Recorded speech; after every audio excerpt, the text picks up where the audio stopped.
Hi, welcome back to Sean's Eye View, and this week we are taking a walk around Holborn and St Pancras in London. We are going to show you some of the green squares and gardens of the neighbourhood, including Russell Square, starting here in Tavistock Square Gardens, and then we'll head past one of my old workplaces and many of the pubs that I went drinking in with my colleagues, and then walk up through the neighbourhood towards ending at St Pancras Station. So this is the Kimpton Hotel that opened a few years ago. It's a renovation. What was it called before? Sure. The Russell Square or the Bloomsbury? One Yeah. of the two. The rooms are quite small, but it's very funky designed and has quite a cool bar. And it's just on Russell Square here. And it's good to see there are still some phone boxes left in London, although these ones probably seen better days. I don't think many tourists are going to be posing for photos here. And a nice Uber bike on the floor in the corner, which littering the streets of London they are now these days. Were those phone boxes even in use? I'm not sure. Some time ago maybe. So this is Russell Square, nice green and lots of space and a coffee shop.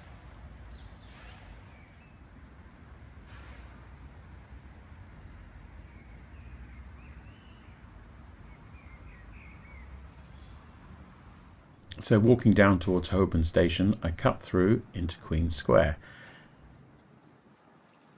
And so this is a garden just behind the Great Ormond Street Hospital.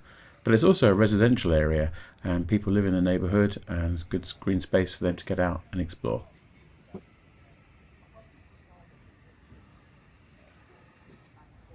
And just across from Holborn is Red Lion Square here, which is directly opposite the building I used to work in. So, yep. Been in here a few times for fire escape emergencies. This is my old office building. It looks like it's closed now totally and being renovated for reoccupation. And so here, come out the office, turn left, head up there, alleyway, and this is where I used to walk for lunch. And right at the end is a nice English pub, the Dolphin. Very traditional, very simple. Stood outside a lot of times, putting the world to rights with my colleagues. And once we were in Bangkok, we had a meet-up there. Yeah, we met friends there. I think they enjoyed it. Yeah, it was a nice evening. It's a good price. It's not too expensive.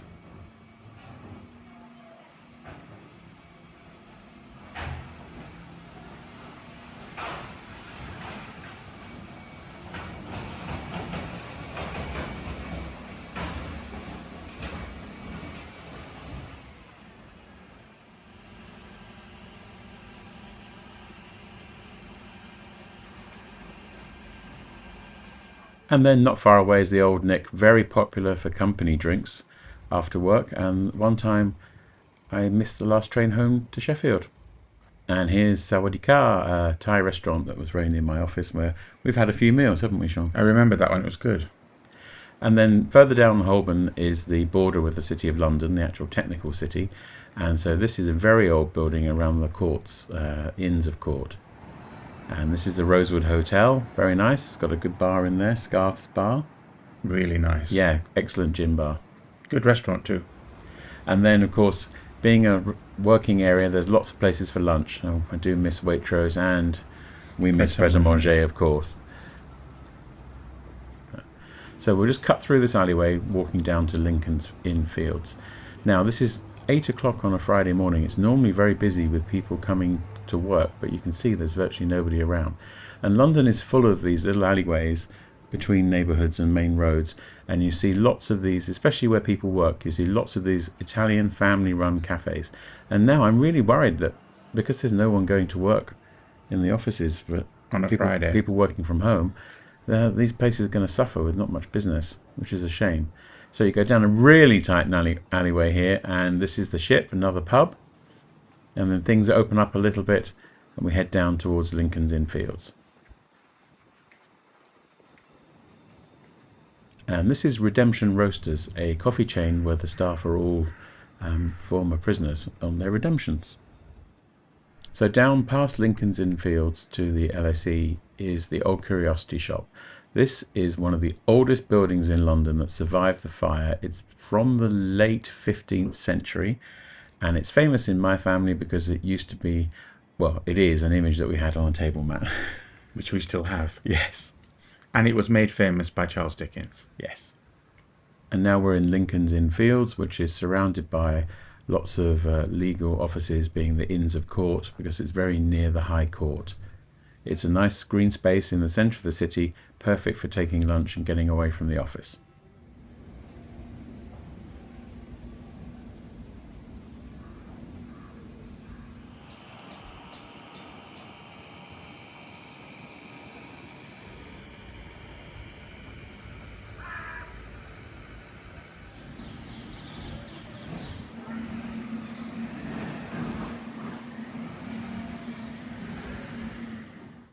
Now heading back north towards St Pancras Station. I always like this street. I think it's a classic London layout. It's mostly offices, unfortunately, but it'd be nice to live there, don't you think? It looks beautiful. A little wider than some, which is great. That's why it's an attractive place, not too congested. Now up here on Theobald's Road, just up from my old office, and now crossing here, and we'll head into the community that leads down to St Pancras. And of course another pub from drinks from work. Looks like an old fire station. And a fish and chip shop. This one's quite a classic and it's been running for years, as you can see. Hasn't been renovated, but good quality fish and chips. So this is Lamb's Conduit Street, which is a residential area heading north from Holborn towards St Pancras, and it is a really nice place. I'd like to live here as well if I could. Lots of cafes, restaurants, bars, and nice independent shops.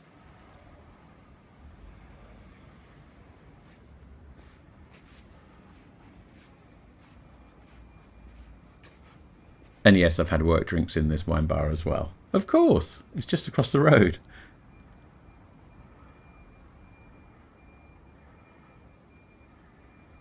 And I promise this is the last pub I'm going to feature for work lunch trips, because any further away than this you wouldn't have enough time. And so what, 15 minutes? Yeah, that's enough. And there's Redemption Roasters, the original branch across. So this is a really nice neighbourhood, and I'd like to go back there.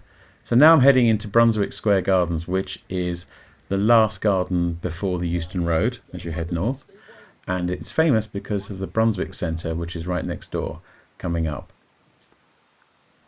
So the Brunswick Centre is a brutalist modern housing and retail development from the 1960s. I think so. Yeah, and it's famous. If you're a Star Wars fan, you would have seen Andor, and this is where one of the characters lived in his rather grim apartment, which I'm sure is nothing like the reality of actually living here. Well, no, because the design of this is famous because it's triangular, so that even the lower down flats have large lights. Yes, and there's lots of space. Whereas in the science fiction series, this represents the lower level of some sort of social housing hell.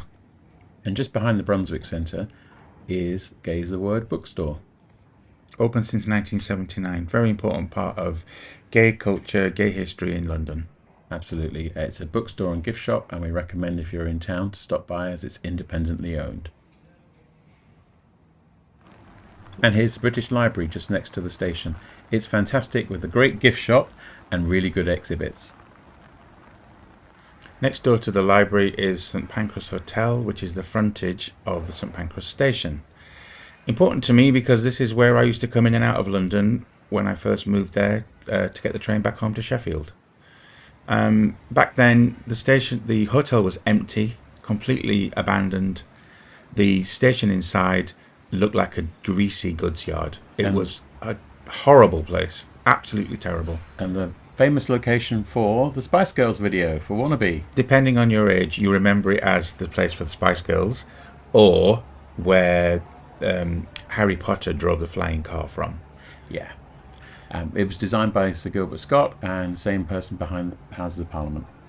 Since the late 90s, early 2000s, it became the second home of the Eurostar trains when they moved out of Waterloo. And that was one of the main reason for the refurb, which has completely remodeled the whole station. It brought life back to the hotel. It's now a hotel and a residence. The inside of the station is just spectacular, unbelievably different from what it used to be. They kept the same shape, they kept the same architecture, they redid the roof, but it's just a world away. Oh, this is a world-class station now. I mean, obviously you can go to Amsterdam, Brussels and Paris, and maybe soon other destinations. And you can see it's got great retail, it's got space, there's nice bars and restaurants. The old ticket hall of the station is now a restaurant of the hotel. But it means a lot to us because this is where we spend time either arriving into London from Sheffield or heading that way. Yeah. It's just absolutely wonderful now. And yes, the ticket hall was the ticket hall that I used to buy my tickets in. So it's very weird, but it's really, really great place now. And here's the place where you stand with anxiety. Is your reserved seat going to be free when heading to Sheffield? Or have they changed the train completely so there are no reservations anymore? So we hope you enjoyed this tour. Thank you very much. Don't forget to click like, subscribe, share, and leave us a comment. Okay, bye-bye.